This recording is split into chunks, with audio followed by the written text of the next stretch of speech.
Welcome to Preform Line Products. This video covers the installation of the Maxtensor MXS2.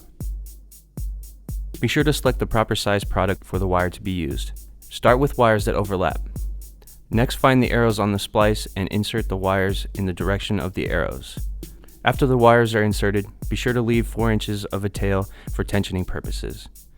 If tensioning is desired, grab your MXAC, open the handles so the head of the tool can accept the wire, insert the wire to be tensioned, then close the handles. Repeat if necessary. This completes the installation of MXS2.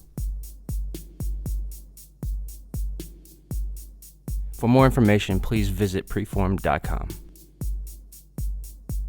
All safety guidelines set forth in the appropriate application procedure for this product must be reviewed and followed prior to installing this product. The installation shown is intended to illustrate the application method of the product only. It is not intended to supersede any company construction or safety standards or the use of required protective equipment.